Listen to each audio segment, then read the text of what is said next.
She lost her job for showing kindness to a man in scuffed boots. Then the truth hit like thunder. He owned the building, and her courage was about to change everything. The chandeliers burned bright above the marble floor, and the polished mirrors threw back reflections of wealth and power. Yet at the very edge of the room, a small table stood, wedged near the swinging doors that led to the kitchen. It wobbled slightly each time the doors burst open, and waiters rushed through with trays of food, and it was here that the hostess guided the man in the faded jacket and scuffed boots. She gave him the kind of smile that was painted on the surface but already fading at the corners, the kind of smile that said she did not want him here. He nodded once, kept his eyes down, and accepted the chair without complaint. To anyone watching, he looked like a tired drifter, someone who had wandered in by mistake.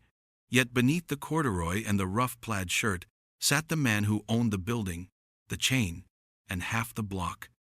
Worth 10 billion, master of boardrooms and markets, he had come here tonight not for food, but for truth. The restaurant was his jewel, the flagship of his empire, known for its rare wines and perfect cuts of steak, but the reports and profits meant little to him now. He wanted to see what kind of spirit lived inside its walls. As he sat at the worst table in the house, he could feel the weight of glances sweeping across the room. Men in tailored suits paused mid-conversation to sneer at him. Women in glittering gowns leaned close to whisper judgments, and even the waiters moved with careful indifference, as if serving him would stain their performance. The hum of the dining room was a polished symphony, crystal glasses chiming, laughter rehearsed and shallow, every smile stretched by calculation rather than joy. He let it wash over him, the false courtesy and the shallow eyes, and behind his thick, unflattering glasses he watched without moving. Each detail etched itself into his mind.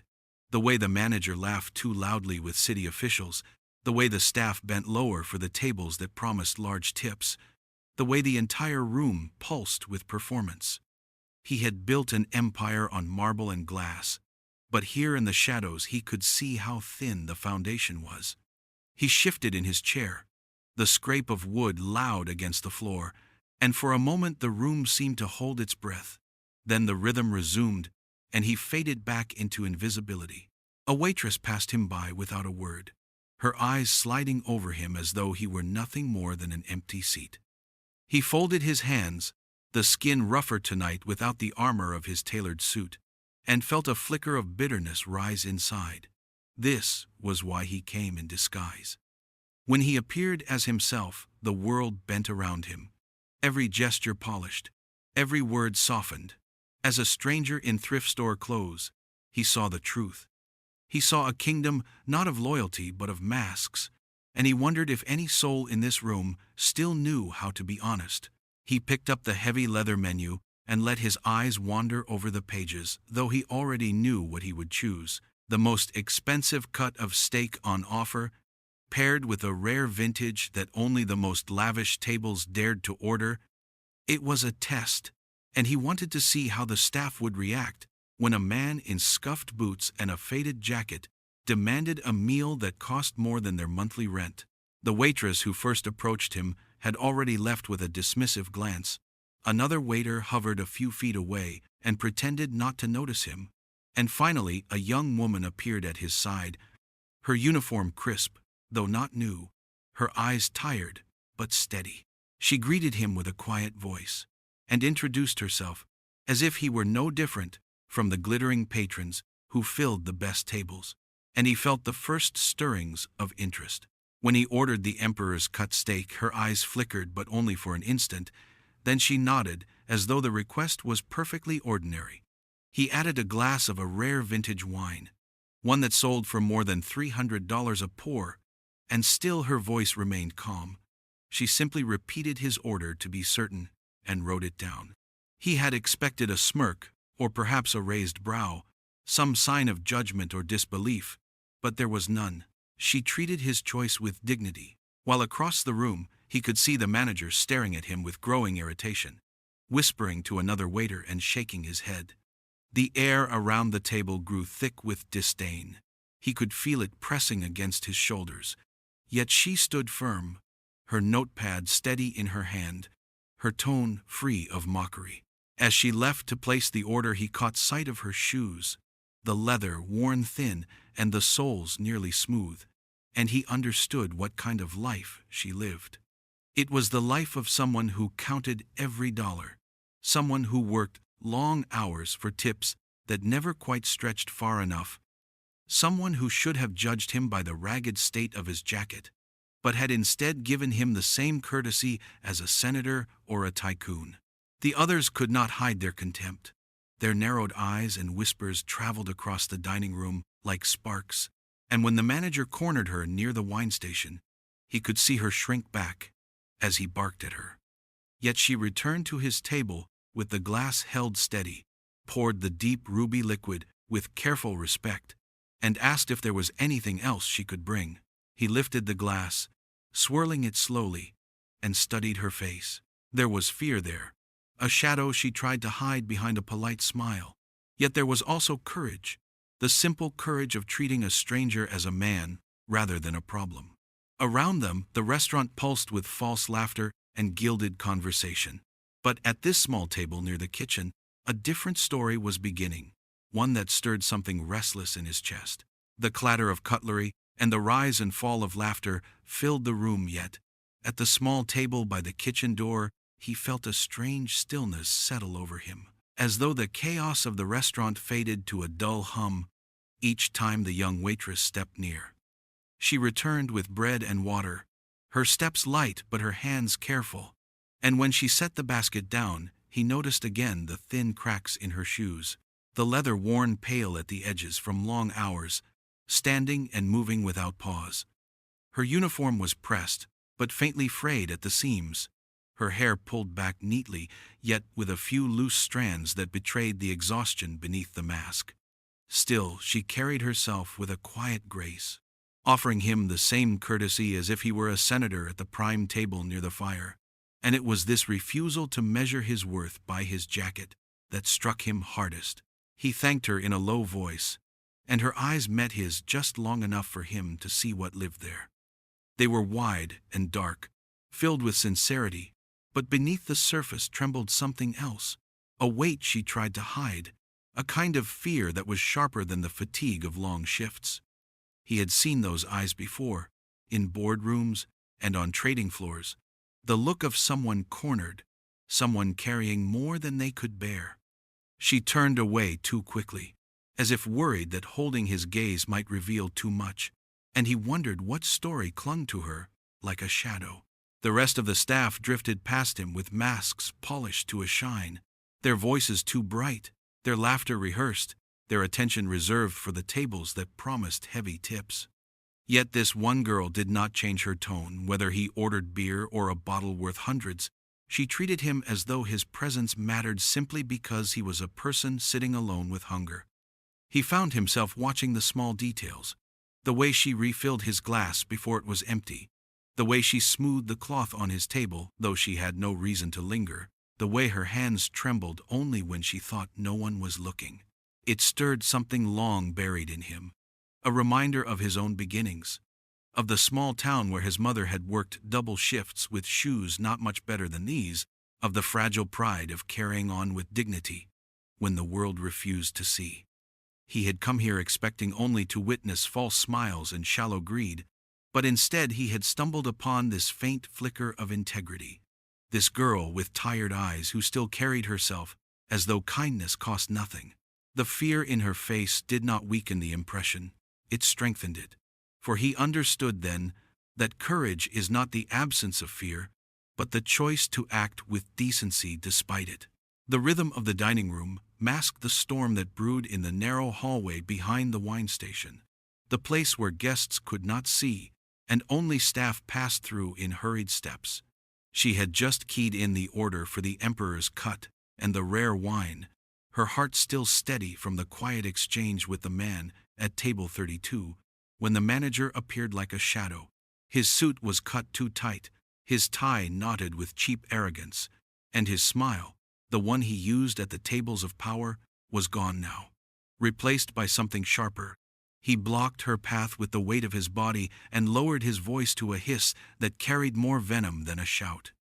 "What do you think you are doing?" he spat, his eyes burning with disdain. "A man like that cannot pay for what he ordered, and when he walks out, you will be the one to cover it."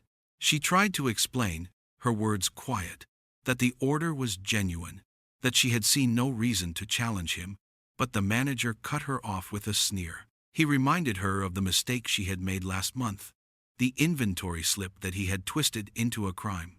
He told her again that she owed $5,000, that every shift she worked was in his hands, that her pay was his to control until he decided she had paid enough. The debt was fabricated. She knew it in her bones, but the paper he kept locked in his office said otherwise. And in this place, his word was law. She felt the walls press against her, the hum of the restaurant fading to silence as his voice drilled into her ears. "You are lucky to have this job. You are lucky I let you stay after what you did. One word from me and you will never work in this city again." Her fingers curled into the fabric of her apron, her breath shallow, but she said nothing. To resist him was to invite ruin. To argue was to risk her brother's life, because without this job, there would be no money for medication, no way to keep him breathing through the long nights when his lungs failed him. She lowered her eyes, and he mistook her silence for submission, leaning closer until she could smell the bitter coffee on his breath. "Remember," he whispered, "every dollar you make belongs to me until I say otherwise, and if that man at table 32 dares to walk away without paying, every cent will come from your share." Then he straightened his jacket, the mask of charm sliding back over his features, and with one last cold glance, he walked out to flatter the wealthy patrons waiting at the prime tables. She stood in the hallway alone, the weight of his threat heavy on her chest, and for a moment her knees nearly gave way. But the sound of clinking glasses called her back, and she lifted her tray with hands that trembled only slightly, sealing the silence once again around her. The hours dragged forward with the rhythm of polished service, plates clattering softly in the kitchen, glasses chiming under the golden light, and laughter curling through the air like smoke, but for her each step felt heavier than the last. The words of the manager echoed inside her skull, his warning sharp as broken glass, and she knew he meant every word. He would destroy her if she stepped out of line, and yet she could not ignore the man at table 32, the man who sat alone in clothes that did not belong in a place like this, yet carried himself with a calm strength that unsettled her. He had looked at her differently, not with pity or disdain, but with something closer to understanding, and the thought lodged in her chest like a spark refusing to go out. She moved through the motions of service, refilling glasses and balancing trays, while her mind fought against the cage she lived in, the cage built of her brother's illness and a fabricated debt that had chained her to silence. At last, she slipped into the cramped break room, her back against the peeling wall, and pulled a clean linen napkin from the stack. Her hands trembled so badly she could barely hold the pen she had hidden in her apron, but she forced herself to press the ink into the fabric. She thought of her brother's face, pale and thin, the nights spent listening to his uneven breathing, and she thought of the stranger's steady eyes, waiting, perhaps, for a sign. She scrawled the words fast, her handwriting small and tight. "They're watching you. The kitchen is not safe. Check the ledger in Finch's office. He's poisoning the supply chain." The words bled slightly into the cloth, stark against the white surface, and when she read them back, her stomach twisted. It was enough to destroy her if it fell into the wrong hands, yet she knew it was the only weapon she had. She folded the napkin into a square, tucking it deep into her apron pocket, and stepped back into the bright glow of the dining room. Every second felt dangerous, every glance from the manager like a knife at her back, but she carried her tray with practiced calm. The man was finishing his meal, his glass half full, his expression unreadable behind thick glasses, and she knew this was the moment. With her heart hammering, she approached the table, her voice steady, as she asked if he needed anything else. His answer was simple, polite, but his eyes stayed fixed on hers, and she felt that strange thread of understanding tightened between them. As she reached for the empty plate, she slid her hand just so, letting the folded napkin fall against the table, and covered it swiftly with the bill tray in one seamless motion. The gesture took less than a second, a sleight of hand born of desperation. She straightened, thanked him for dining, and turned away, her legs trembling beneath her. The note was out of her hands now, her future bound to whatever choice he made. He waited until the room shifted its attention elsewhere, until the chatter swelled and the waiters moved like dancers across the floor. And then, with a calmness that belied the thundering in his chest, he slid his hand over the bill tray and pulled it close. The weight of the linen napkin beneath it was unmistakable, soft but dense. Not the texture of currency or receipt paper, but something far more deliberate. He lifted the tray with casual ease, tucking it to his side as if it were nothing more than an afterthought, and walked out past the swinging brass doors into the cool night. Only when the golden light of the restaurant had faded behind him did he allow his steps to slow, his back pressing against the rough brick wall of the alley, his fingers tightening around the folded square. The city hummed with late traffic, horns echoing against steel and glass, but his world had narrowed to the cloth burning in his palm. He unfolded it once, the creases sharp, the pen strokes bleeding into the fabric, and as his eyes traced the words, his breath caught. They're watching. The kitchen is not safe. Check the ledgers. He's poisoning the supply chain. 4 short lines, but they struck harder than any market crash or boardroom betrayal he had ever faced. His mind, disciplined by years of ruthless deals, raced through possibilities, watching who and why. The kitchen, not safe. Was it negligence or something darker? Ledgers meant records, and records meant proof. Poisoning the supply chain, those 4 words tightened like a vice around his chest, for they spoke not of petty theft, but of rot at the very heart of his empire. He read it again, slower, letting the weight settle into him. The waitress had written this, he was certain. Her trembling hands had scrawled the letters. Her tired eyes had carried the courage to slip it onto his table, under the gaze of a manager who moved like a predator. She had seen him, not the clothes, not the shabby disguise, but the man behind it, and she had chosen to risk everything on the chance that he might listen. He closed his fist around the napkin, feeling the fibers strain beneath the pressure, and for the first time in years, the walls of his carefully curated life cracked. If the warning was true, then the brand he had built, the promise of excellence that bore his name, was compromised at its core. Every guest who walked into one of his restaurants placed trust in that name. And if that trust had been poisoned, then the empire itself was nothing but glass waiting to shatter. He stood in the glow of a lone street lamp, the words burning brighter than the city lights, and knew that this night, meant to be another test of honesty, had become something else entirely. It was no longer about loneliness or curiosity. It was war declared in ink upon a linen napkin. The meal ended with the quiet scrape of cutlery against porcelain, a sound that seemed louder to her ears than the roar of the entire dining room. She hovered at the edge of the table, her hands steady only because years of repetition had trained them to be so, while inside her chest a storm raged. He had eaten slowly, savoring every bite, but never once did his calm mask slip, and she could not tell if he had noticed the folded square that lay hidden beneath the bill tray. When at last he pushed the plate aside, he reached into his jacket with deliberate care and placed a small stack of bills on the tray. No card, no flourish, just crisp notes, counted down to the exact cent, $867.53. The number was so precise it startled her, and for a fleeting second she dared to hope it was a signal that he had understood her message. She forced her voice to remain calm as she thanked him, lifting the tray in practiced silence, but her heart pounded as she felt the napkin still there. He had not unfolded it in front of her, had not slipped it back into her hand, had not given her any clue at all. She carried it away as though it held nothing more than money, and when she turned back, he was already rising. The chair scraped against the floor, drawing a brief glance from nearby diners, and he tugged his worn jacket tighter across his shoulders.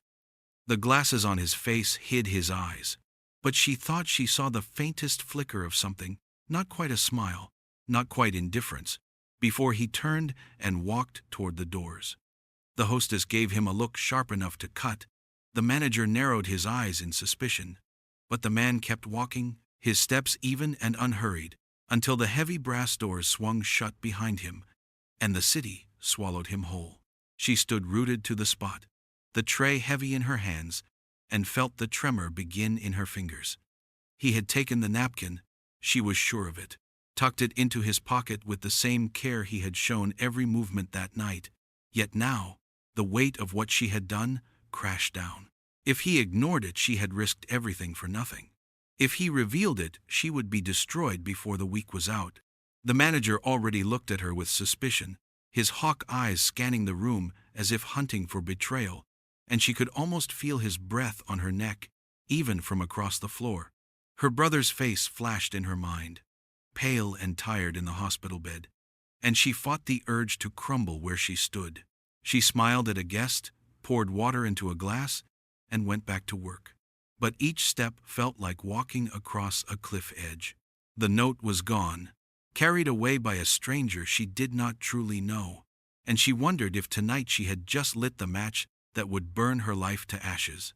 The night dragged toward closing with the slow scrape of chairs and the clatter of dishes being stacked in the kitchen, and Rosie felt the heaviness in her chest grow with each passing minute. She tried to keep her steps measured, her hands steady, but she knew Finch was watching. His gaze slid across the room like a blade, sharp and searching, and though she never met his eyes, she felt him studying her as though he could pull the truth out of her skin. She gathered plates, wiped tables, polished silver until her knuckles ached, and still the echo of that folded napkin pressed against her memory. He had taken it, she was sure of that. Yet she could not tell whether she had handed her lifeline to salvation or tied a noose around her own neck. When the last guests were gone, Finch summoned her with nothing more than a tilt of his head. She followed into the corridor near the office, her stomach knotted tight. He asked why she had lingered so long at table 32, his voice calm but laced with venom. She tried to answer with practiced professionalism, saying the guest required attention like any other, but his sneer cut her words short. He stepped closer, his tone low enough that no one else could hear, accusing her of slipping something to the ragged man. His eyes glittered with suspicion, and though she kept her face still, her silence betrayed her. Finch leaned in, telling her he knew her game, that nothing in his house happened without his notice. He promised her that if she ever thought of crossing him again, she would regret it. She barely slept that night, staring at the ceiling of the small apartment she shared with her brother, the sound of his uneven breathing mixing with the weight of dread that pressed down on her. Dawn came too quickly, the city waking with a cold light that only deepened her exhaustion. She arrived at the restaurant with her apron folded neatly under her arm, her heart hammering, hoping perhaps he had forgotten in the blur of his nightly drinks. But as soon as she stepped through the service entrance, she saw the truth written in the smirk on his face. At the morning meeting, in front of the gathered staff, he made his move. His voice rang through the room with false authority, declaring that she had violated the trust of the establishment, that she had embarrassed the restaurant, that she was finished. Gasps rose from her coworkers, some glancing at her with pity, others with relief that they were not the ones being targeted. She tried to speak, to defend herself, but his glare silenced her. He tore the apron from her hands and told her to leave, his words cold and final. Humiliation washed over her as she walked past the line of staff, her head bowed, her chest tight with shame. By the time she reached the alley outside, tears burned her eyes, and she wondered if the desperate gamble of one folded napkin had cost her everything. The city stretched out beneath him in a maze of steel and glass, each tower gleaming in the late hours, but from the height of his penthouse the view felt hollow, a kingdom without soul. He sat in the silence of his study, a single lamp spilling light across the wide oak desk, and in the center lay the folded linen napkin. He had smoothed it flat against the wood, the hurried words staring back at him like a wound. "They're watching. The kitchen is not safe. Check the ledgers. He's poisoning the supply chain." He read the lines again and again, his mind circling them with the precision of a man who had built an empire out of details. They were not the words of a complainer or a schemer. They were clipped, urgent, almost professional, and they carried the weight of someone who had risked everything to deliver them. He leaned back, the leather chair creaking softly, and thought of the waitress, her tired eyes, her cracked shoes, the tremor in her hand as she poured his wine, and the strange dignity with which she had spoken to him. She had been terrified, he could see that clearly now, and yet she had still chosen to pass him the warning. That kind of courage was not born out of spite or boredom. It was born out of desperation and truth.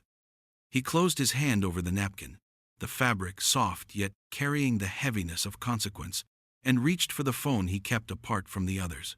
The screen lit up with a single contact, Arthur Pendleton. When his chief operating officer answered, the voice on the other end was calm, controlled, touched with the faintest edge of concern.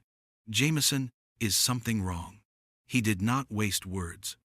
He described the night in clipped sentences. The disguise, the staff who sneered, the manager who exuded arrogance, and finally, the waitress who had dared to hand him a secret in plain sight. He read the words aloud, his tone low, each line carrying a sharper edge. Silence followed, and then Arthur exhaled slowly, repeating the phrase, "poisoning the supply chain." He warned that it could be nothing more than an angry employee lashing out, that an accusation without evidence could open doors to lawsuits. But Jameson shook his head, though no one could see it. "No," he said firmly, "this is not the voice of someone lying. She was afraid, but she still chose to act. That is not a petty grudge, Arthur. That is someone drowning who chose to scream only once." Arthur's voice softened with reluctant agreement, asking what Jameson intended to do. Jameson looked again at the napkin, the ink bleeding into the weave, and felt the stir of something that had long been dormant. The part of him that once built from nothing, the part that trusted instinct as much as numbers. "We investigate," he said, quietly. "Off the books. Get me everything you can on Gregory Finch. And Arthur, find out who this waitress is. If she is right, she is in danger, and if she is wrong, I need to know why." The call ended, the night pressing close around him, and Jameson stared at the city once more. The empire he had built now felt fragile, its strength balanced on a single folded napkin. The night air was sharp against his face as he stepped out of the unmarked sedan, the hum of the city muffled in the narrow alley behind the restaurant. The sign above the front doors still glowed with gilded pride, but here, in the shadows, the gilded steer looked like any other building, its glamour stripped away. A second car pulled up, its headlights cutting briefly through the dark, and from it emerged a woman with short cropped hair and a gaze that carried the cool precision of someone who had seen too much. She introduced herself simply as Wren, her voice low and even, a trace of a British accent still lingering. Arthur had promised she was the best, a specialist in slipping past locks and alarms, and Jameson believed it as soon as he saw the way she moved, silent, efficient, without wasted motion. She tossed him a gray uniform, folded neatly in a bag. "Sparkle Clean Solutions," the badge read. "Tonight you're a janitor," she said, "and if you want to survive, you had better look like one." He pulled the jumpsuit over his clothes, the fabric rough, the elastic waistband digging slightly, and with each button he felt the layers of his wealth peel away. Gone was the armor of $1,000 suit. In its place stood a man pushing a mop bucket. Anonymous, forgettable. Wren adjusted her own badge, scanned the back door with quick eyes, then produced a slim device from her pocket. In seconds the keypad clicked green. She glanced back at him, a flicker of amusement on her face. "You built this place with top-of-the-line systems," she whispered. "But they hired me to design better ones years ago." Inside, the air was thick with the smell of bleach and stale grease. The heartbeat of the restaurant silenced, now that the guests were gone. They moved like ghosts through the empty hallways, the sound of their shoes muffled against the tiles. Jameson pushed the mop bucket, leaning on it as though weary from long shifts. And each time they passed a camera, Wren tapped her wrist device and the feed looped, erasing them from sight. His pulse quickened as they reached the manager's office, a small door with a gold-plated nameplate that gleamed faintly even in the dark. Wren crouched at the lock, her hands steady, her focus absolute. In less than a minute, the tumblers fell open and she slipped inside. The office reeked of false grandeur. Imitation leather chairs, framed photos of Finch shaking hands with politicians, trophies lined up as if to prove his worth. Jameson stayed by the door, listening, watching, heart racing with every creak of the building. Wren worked with a speed that spoke of endless practice, scanning the desk, sliding drawers open, dismantling a small motion sensor near the ceiling. She found the safe behind a row of management books, her lips curling in a faint smirk. "Predictable," she muttered, and began her work. Jameson stood guard, one hand tightening around the mop handle like a weapon, and realized that for the first time in years he felt alive. He had stepped back into the shadows, not as a billionaire insulated by layers of protection, but as a man hunting the truth in the dark corridors of his own empire. The hum of the building was low and steady, the kind of silence that pressed into the skin, broken only by the soft hiss of ventilation and the faint creak of pipes cooling after the heat of the evening. Jameson stood with his back to the door, the mop bucket at his side, eyes scanning the dark hallway, every nerve taut as a drawn wire. Inside the office, Wren moved with clinical speed, her hands brushing across the row of books lined neatly on the shelf. They were all for show, management titles with cracked spines that had never been opened, trophies of pretense rather than knowledge.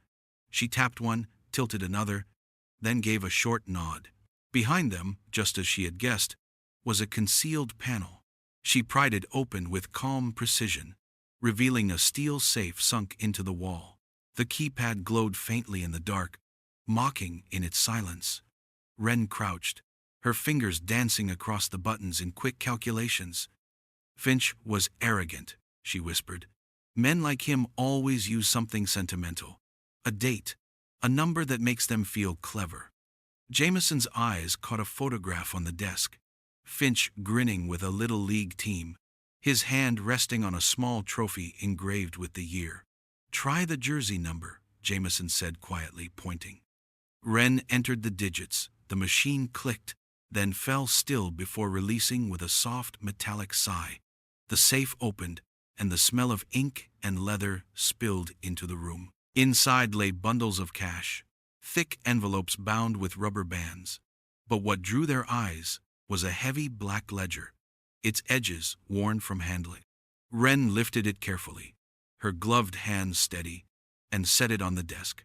She flipped the pages quickly, photographing each one with a pen camera, and the entries leapt into the light.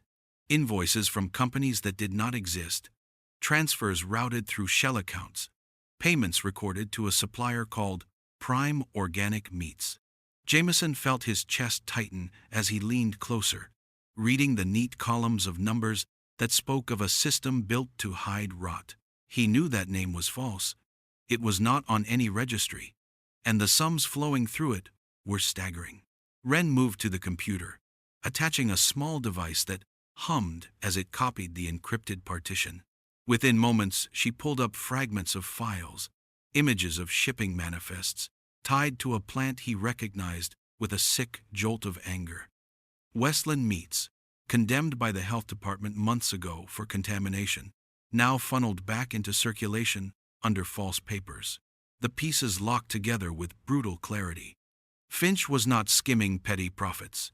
He was knowingly pushing poisoned product into the veins of the empire Jameson had built, selling rot at a premium while laundering money for an unseen hand. Wren replaced everything as she had found it, wiping prints, sliding the safe shut until it locked with a hollow click.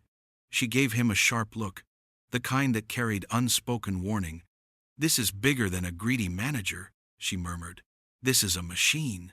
Jameson pressed the ledger copy close to his chest, the weight of betrayal anchoring him deeper than ever. In that moment, he knew there was no turning back. The glow of the monitor lit the small office with a cold light as Wren scrolled through the copied files, her fingers moving fast, her expression unreadable.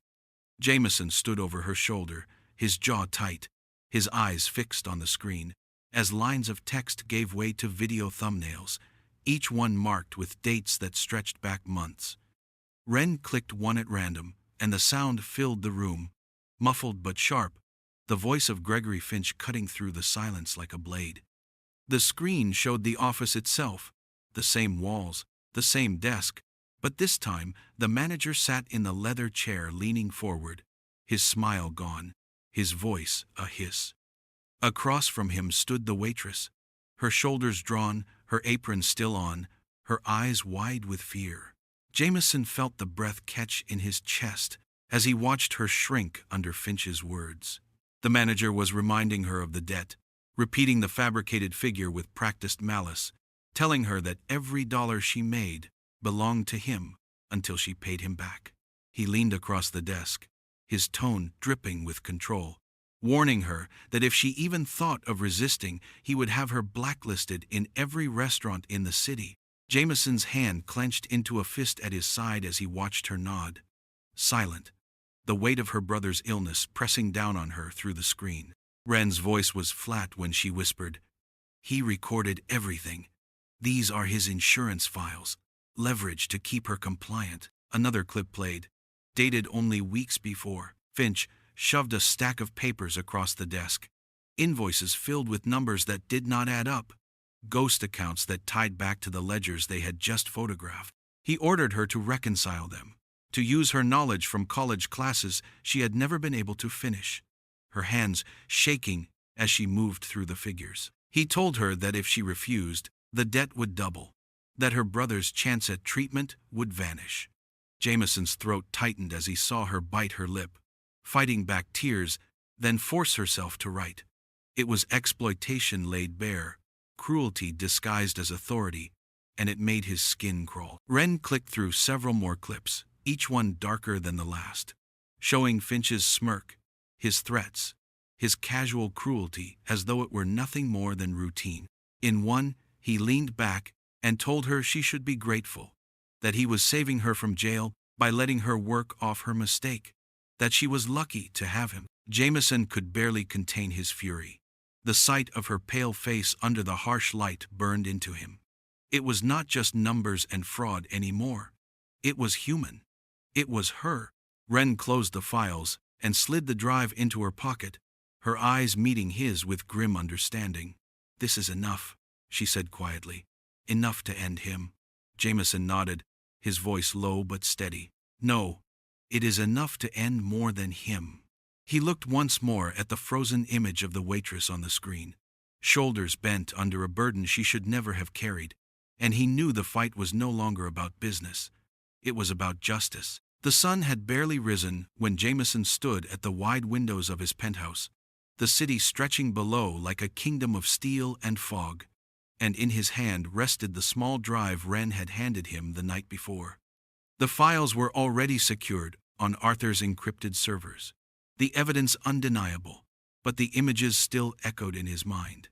The pale face of the waitress bent under threats, the false ledgers signed in fear, the poison funneled into his empire.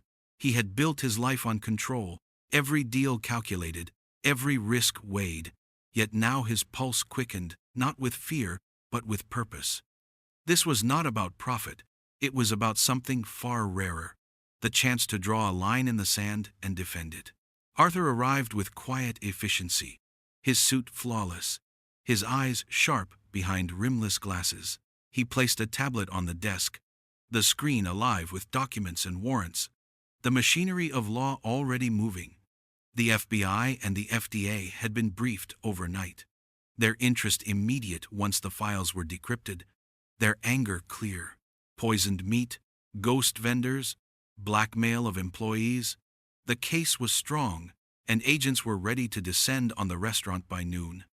Arthur explained the strategy, the timing, the precision required.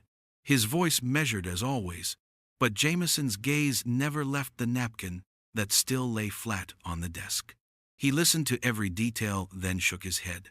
"I will be there," he said, his tone leaving no room for argument. Arthur frowned, reminding him that billionaires did not walk into stings, that his presence created risk, that one wrong move could throw the entire case into chaos.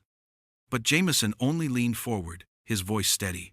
"She risked her life to hand me the truth. She is the reason we have this, and I will not leave her to face the fallout alone. I built this company, Arthur, and if rot has taken root, then I will cut it out myself. The agents may take Finch in cuffs, but he will see my face when it happens."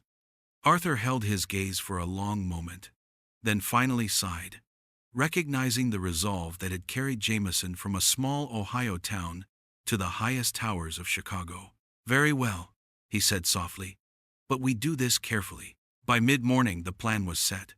2 black SUVs would arrive under the guise of routine inspection, plainclothes agents already stationed inside the dining room posing as guests. Finch would be caught between his own arrogance and the weight of the law. Jameson would enter with Arthur at his side, no longer in the thrift store jacket, but in the armor of his position, a suit that announced authority and presence. Still, beneath the polished surface, he felt the same restless fire that had burned when he first held the napkin under the streetlight. He could not ignore the thought of the waitress, now unemployed, humiliated, believing perhaps that her gamble had ruined her life. He wanted her to see that it had not been in vain.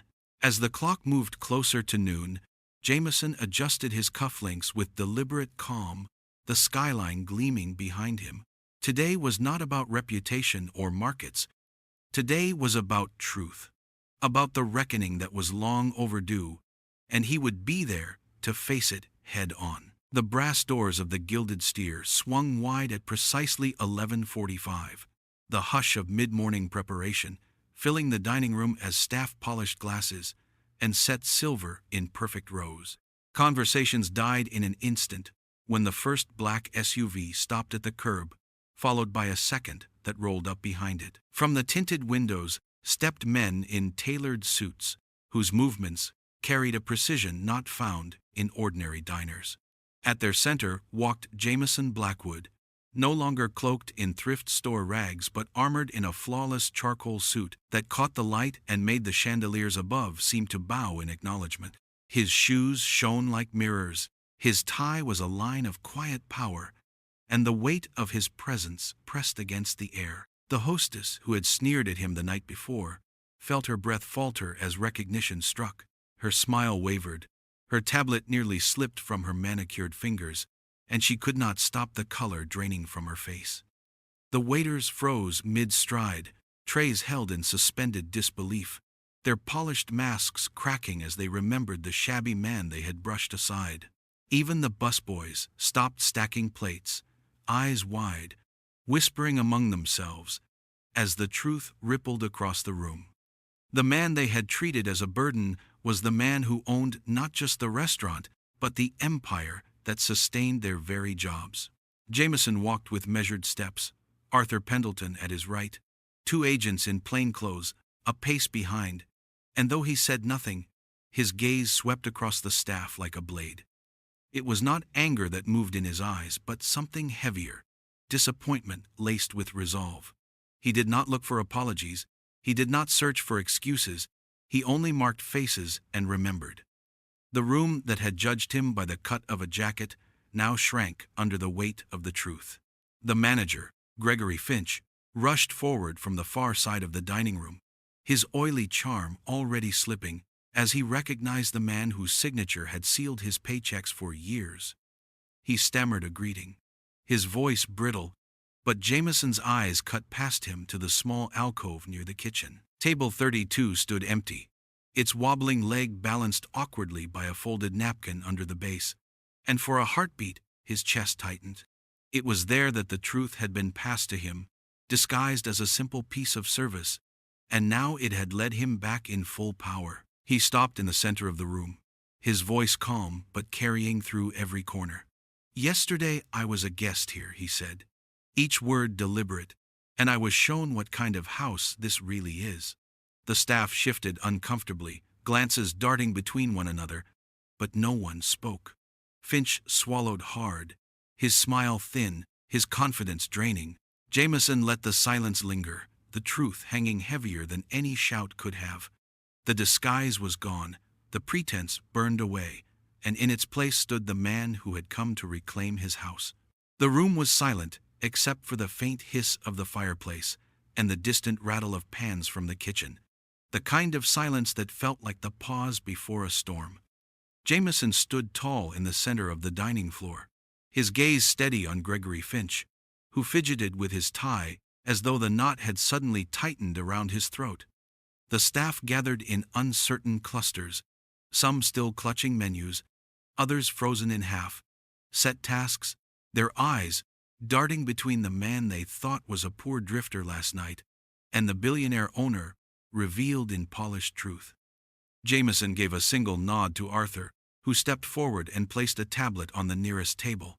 The screen came alive with images, each one undeniable. The first slide showed the black leather ledger, its pages filled with careful columns of ghost invoices, the false company names highlighted in stark red. Then came the shipping records, transfers routed to Prime Organic Meats, a supplier that did not exist in any legal registry. Jameson's voice was calm but carried the weight of command as he explained that these papers did not represent mistakes or clerical slips. They represented fraud, deliberate and calculated, funneling condemned meat into their kitchens under false names. Murmurs rippled through the staff, shock spreading like fire. Some gasped, some shook their heads, others covered their mouths, and Finch's face flushed a sickly shade of red. Arthur swiped again, and the room stilled. The video file began to play, grainy but clear enough, the office wall and the same desk everyone recognized.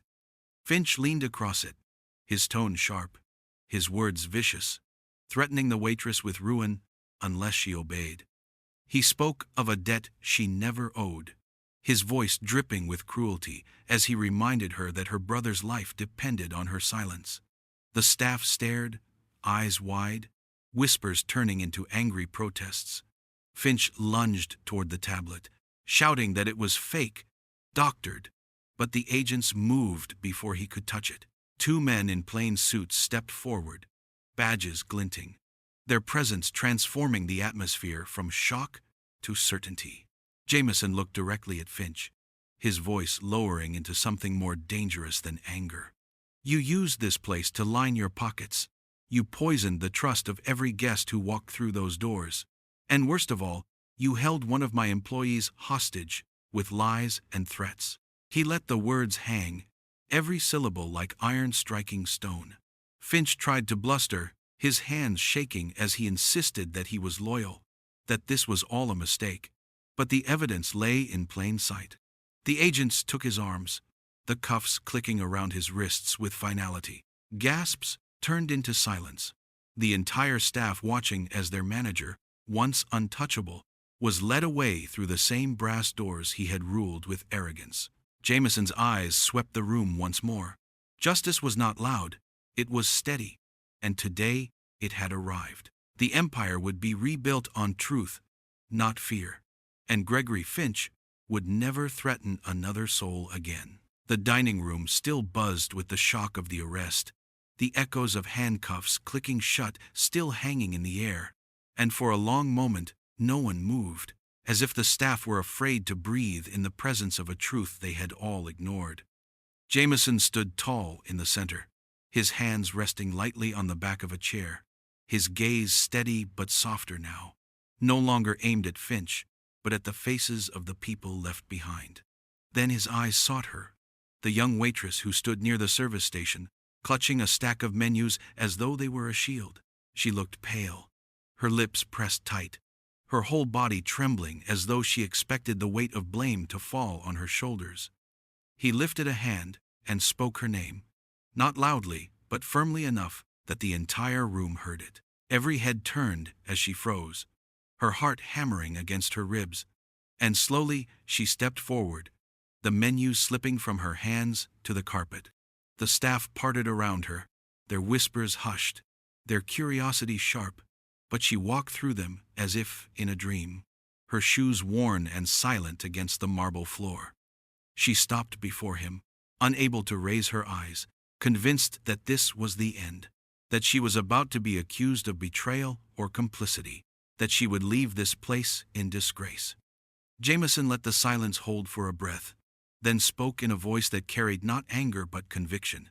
"This woman," he said, "found the courage to act when the rest of you remained silent.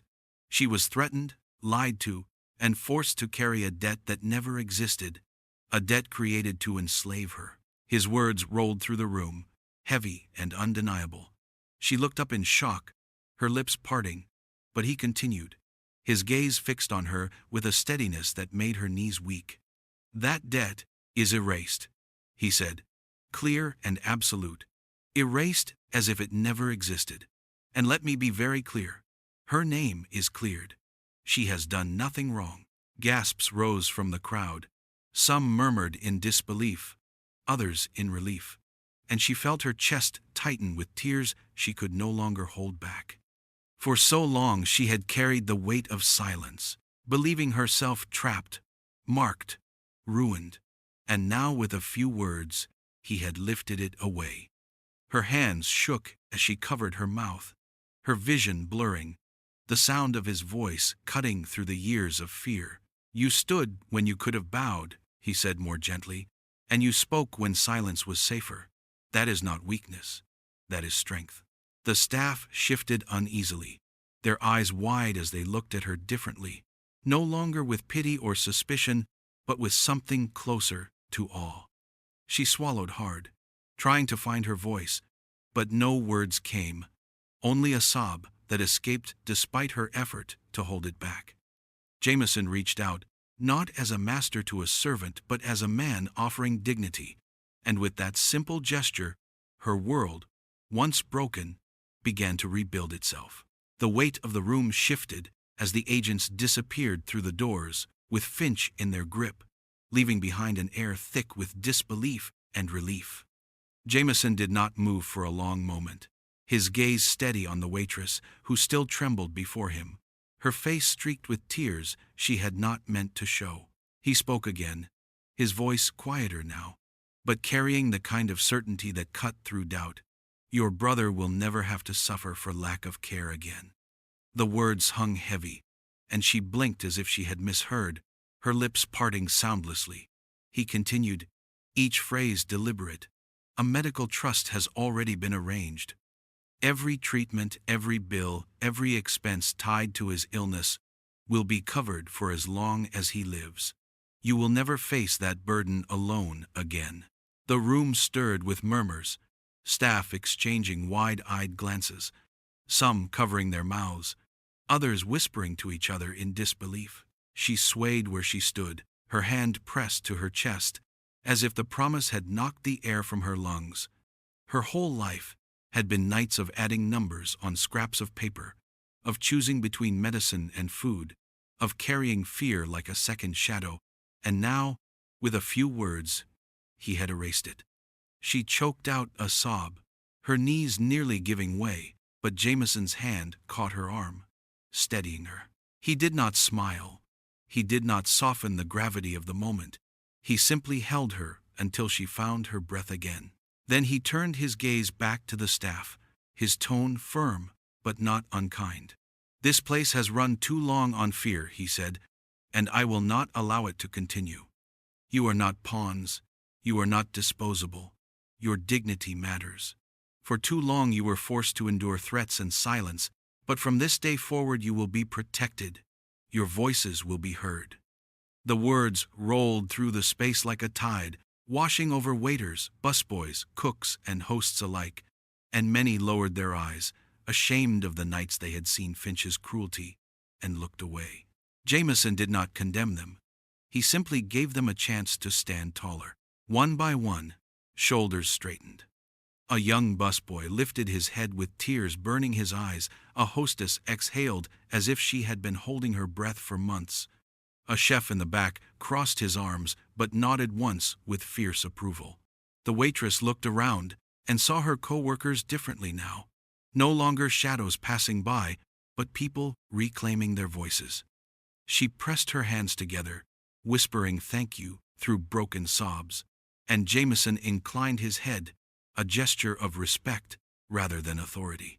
The empire he had built had nearly rotted from within, yet tonight he had seen it reborn, not with money or marble, but with truth. A trust had been restored, both for the young woman who had risked everything, and for the staff who would never again be silenced by fear.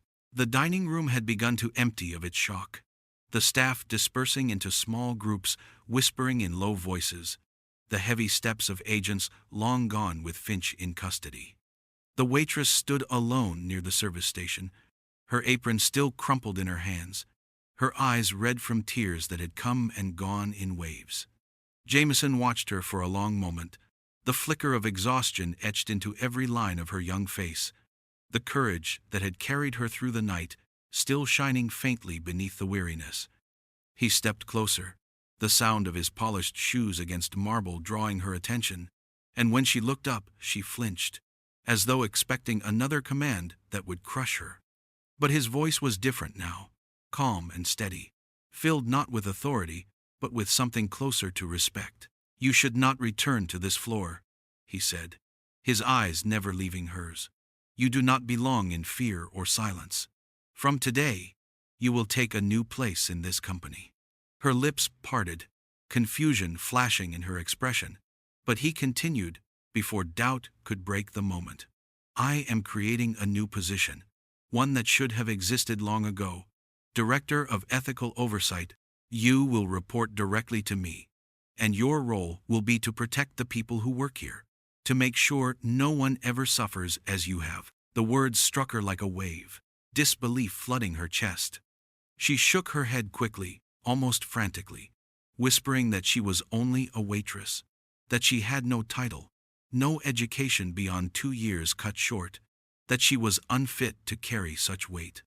He silenced her with a simple lift of his hand.